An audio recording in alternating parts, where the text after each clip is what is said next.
आज हम इस वीडियो में चर्चा करेंगे ग्रैंड ट्रंक रोड या उत्तरा पथ के बारे में। दोस्तों, जब हम इतिहास की बात करते हैं तो आपके दिमाग में सबसे पहला ख्याल क्या आता है? महान राजाओं और उनकी रियासतों की गौरव गाथाएं, रियासतों के बीच की सत्ता को लेकर संघर्ष और युद्ध, और शायद कुछ क्रूर इन्वेडर्स के इन्वेजन्स। अशोका से लेकर हर्षवर्धन, मंगोल से लेकर मुगल्स और इन्वेडर्स जैसे तिमूर और अहमद शाह अब्दाली की कहानियां तो आप जानते ही होंगे। लेकिन क्या आपने कभी सोचा है कि इन महान राजाओं के राज्य और इन्वेडर्स के इन्वेजन के पीछे सिर्फ इनकी ताकत या बेमिसाल सेना का हाथ नहीं था? ज्योग्राफी हमेशा से ही एंशिएंट और मिडिवल किंगडम्स की डेस्टिनी डिसाइड करती रही है, और इसलिए ये ज़रूरी है कि हम भारत के एक एंशिएंट ट्रेड रूट उत्तरा पथ की कहानी आपको सुनाएं, जो साउथ एशियन सबकॉन्टिनेंट को सेंट्रल एशिया से कनेक्ट करता था। तो आइए आज पहले हम इस उत्तरा पथ से रिलेटेड कुछ फैक्ट्स जान लें और फिर हम उसके इतिहास को समझेंगे। नमस्कार दोस्तों, मेरा नाम है आदर्श और स्वागत है आपका स्टडी आईक्यू में। दोस्तों, उत्तरा पथ एक एंशिएंट ट्रेड रूट था जो अफगानिस्तान में काबुल को बांग्लादेश के चिटागोंग से कनेक्ट करता था। ये रूट रफली मॉडर्न साउथ एशिया के कुछ बड़े शहरों के थ्रू जाता था, जैसे काबुल से खैबर बाईपास के थ्रू ये पेशावर, इस्लामाबाद, रावलपिंडी और लाहौर से होते हुए अटारी, अमृतसर से इंडिया में आता है, और वहाँ से दिल्ली, मथुरा, प्रयाग, वाराणसी, पटना से कोलकाता तक जाता है। कोलकाता के बाद ये बांग्लादेश में ढाका और चिटागोंग को कनेक्ट करता था।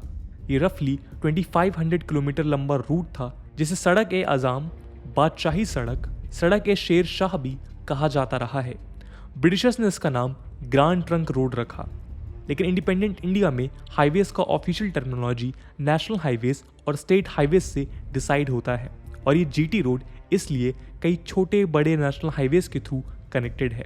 फॉर एग्जांपल, अटारी बॉर्डर से जलंधर तक ये NH3, फिर आगरा तक ये NH44 और आगरा से कोलकाता तक ये NH19 से कनेक्टेड है। इसके अलावा ये एशियन हाईवे नेटवर्क का भी हिस्सा है, जो 1959 में प्रपोज्ड UN स्पॉन्सर्ड प्रोजेक्ट है। ये एशियन हाईवे नेटवर्क टोक्यो को टर्की में इस्तांबुल से कनेक्ट करता है, जहां से वो यूरोपियन हाईवे नेटवर्क से मिल जाती है।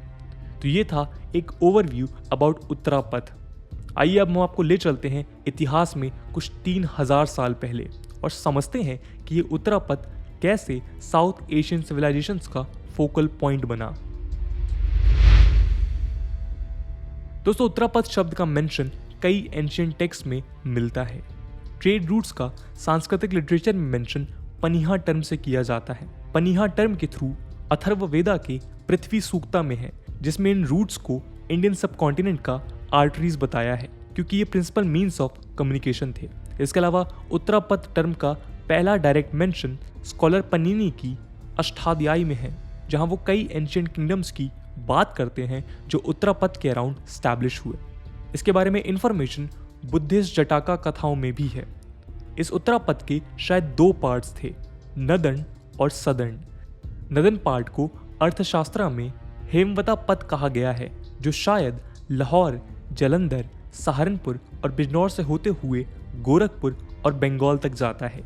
सदन पार्ट लाहौर को हस्तिनापुर, दिल्ली, प्रयाग, वाराणसी के थ्रू पाटलिपुत्र और राजगीर को कनेक्ट करता है। कहते हैं कि इस रूट के ट्रेडर्स के एक डीटी भी थे, जिन्हें मणिभद्रा यक्ष कहते हैं, जिनके statues from Mauryan and Shunga times यहाँ मिले हैं। इंटरेस्टिंगली, मणिभद्रा यक्ष का statue reserve bank of India के सामने भी है, जिनके हाथ में एक बैग ऑफ मनी है। इससे मथुरा में मिले मौर्यन टाइम्स के यक्षा स्टैचू के हिसाब से फेमस स्कल्पचर राम किनकर बैज ने बनाया है। भारत के एक इम्पॉर्टेंट ट्रेड रूट दक्षिणा पथ का मेंशन हमें अर्थशास्त्र में मिलता है, जो उत्तरा पथ से कौशाम्बी में कनेक्ट होता था, और यहाँ से वो विदिशा, उज्जैनी और पैठन तक जाता था। खैर, उत्तरा पथ का मेन इंपॉर्टेंस महाजनपदास के राइज के वक्त मिलता है। कई मेजर महाजनपदास जो गंगा वैली के अराउंड फ्लरिश कर रहे थे, वो इस उत्तरा पथ के अराउंड लोकेटेड थे। गांधार, जो इसके स्टार्टिंग पॉइंट और सेंट्रल एशिया और साउथ एशिया के कनेक्टिंग पॉइंट पर था, उसे इस ट्रेड रूट से सबसे ज़्यादा बेनिफिट्स हुए। इसके अलावा मत्स्य, कुरु, वत्सा, काशी, कोसाला और मगध भी इससे कनेक्टेड थे। केवल अवंती एक मेजर महाजनपदा था जो दक्षिण पथ में लोकेटेड था। अब हम बात करते हैं मौर्यन टाइम्स में उत्तरापथ के इतिहास की। मौर्यन काल में उत्तरापथ अफगानिस्तान के बाल्ख से ताम्रालिपिटिका या तामलुक ऑफ वेस्ट बंगाल तक था। इससे रिलेटेड एविडेंसेस इस हाईवे के अक्रॉस मिले अशोकन पिलर्स, रॉक एडिक्ट्स और बुद्धिस्ट आर्कियोलॉजिकल रिमेन्स जैसे स्तूपास में मिलते हैं।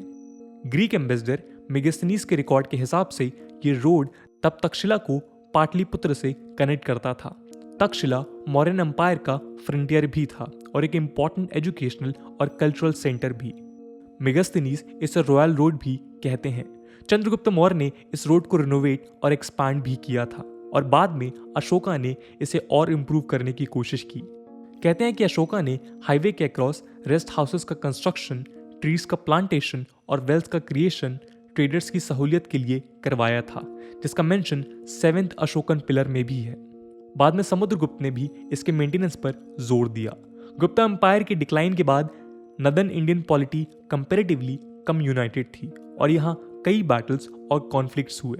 इस दौर में ये ट्रेड रूट इंपॉर्टेंट तो था, लेकिन पॉलिटिकल केओस की वजह से इसके इंप्रूवमेंट में मेजर काम नहीं हुआ। इस रूट की इंपॉर्टेंस को समझने वाले अगले रूलर थे मिडिवल इंडिया में शेर शाह सूरी, जिनके बारे में अब हम बात करेंगे। शेर शाह सूरी ने मुगल एम्परर हुमायूं को डिफीट कर 1540 में इंडिया में सूर एम्पायर की स्थापना की, जो वेस्ट में बलूचिस्तान से लेकर ईस्ट में बांग्लादेश तक फैला था। इस दौर में उत्तरापथ का नाम सड़क-ए-अज़ाम या शाह राह-ए-अज़ाम पड़ा। शेर शाह सूरी ट्रेड को काफ़ी इंपॉर्टेंस देते थे, इसलिए उन्होंने अपने किंगडम में कई टैक्स और ट्रेड रिफॉर्म्स भी किए ताकि ट्रेड ईजिली हो सके। इसी रिफॉर्म के चलते उत्तरापथ का रिकंस्ट्रक्शन हुआ और उसके चारों तरफ ट्री प्लांटेशंस, सराई, टेम्पल्स, मॉस्क्यूज, गुरुद्वारा, वाटर बॉडीज, कोस मीनार एक्सेट्रा का कंस्ट्रक्शन हुआ। इस रूट के अराउंड बने मोन्यूमेंटल स्ट्रक्चर्स सूर एम्पायर की ग्रेटनेस के सिंबल्स बन गए। इस रूट के अराउंड शेर शाह के एडमिनिस्ट्रेशन को ऑर्डर थे कि वो ट्रेडर्स की सिक्योरिटी को इंश्योर करें। इसके अलावा इस रूट में जो सराई बनाए उन्हें मैनेज खुद सूर एम्पायर करता था और ये पोस्ट ऑफिस और रेस्ट हाउसेस दोनों का काम करते थे।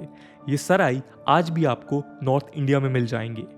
सूर एम्पायर शेर शाह की डेथ के बाद कमजोर पड़ गया और 1556 में हुमायूं ने अपना कंट्रोल फिर स्टैब्लिश किया, जिसके बाद मुगल एम्पायर तेजी से एक्सपैंड हुआ। मुगल रूल में इस सड़क को बादशाही सड़क बोला गया। मुगल डायनेस्टी ने एक रिमार्केबल पॉलिटिकल और एडमिनिस्ट्रेटिव यूनिटी भारत में स्टैब्लिश किया और इसलिए इस रोड में फर्दर इंप्रूवमेंट पॉसिबल हुआ। अकबर और जहांगीर ने स्पेशली इस रोड पर ध्यान दिया, जिन्होंने इसे इंस्ट्रूमेंट ऑफ गवर्नमेंट की तरह भी यूज किया। जहांगीर ने इस रोड के अराउंड लोकेटेड जागीरदार्स को सराई कंस्ट्रक्शन का ऑर्डर दिया ताकि लोग इनके अराउंड सेटल हो सकें। इसके अलावा कई मुगल नॉबल्स ने भी इस रोड को इंप्रूव करने का काम पर्सनल लेवल पर किया। इस रोड में कॉस मीनार्स इंपॉर्टेंट स्ट्रक्चर थे, जो एक माइलस्टोन्स की तरह थे, जो 2 कोस की दूरी में रेगुलर इंटरवल्स में लोकेटेड थे। इसके अलावा इस रोड के अराउंड कई गार्डन्स को भी बनाया गया, जो ट्रैवलर्स के एंजॉयमेंट के लिए थे। मॉस्क्यूज, स्तूपास और टेम्पल्स ट्रेडर्स और ट्रैवलर्स को अपनी रिलीजियस ड्यूटीज पूरा करने में हेल्प करते थे। ये एक इंसेंटिव भी था नए लोगों को ट्रेड के लिए इंसेंटिवाइज करने का। मुगल्स के डिक्लाइन के बाद एक बार फिर इंडियन पॉलिटिकल सिस्टम में अराजकता आई और कई छोटे छोटे निजाम शाही और इंडिपेंडेंट किंगडम्स इमर्ज हुए जो आपस में स्ट्रगल करते रहे, इसलिए इस रूट पर ज़्यादा ध्यान नहीं दिया गया।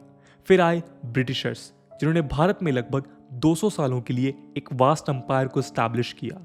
ब्रिटिशर्स मेनली ट्रेडर्स ही थे, इसलिए उनके लिए ये रूट काफ़ी इंपॉर्टेंट था। द इंपीरियल गैजेटर ऑफ इंडिया, जो अर्ली 19th सेंचुरी में कंपाइल हुआ, उसके हिसाब से ब्रिटिशर्स के पहले मॉडर्न सेंस में कोई हाईवे यहाँ एग्जिस्ट नहीं करता था।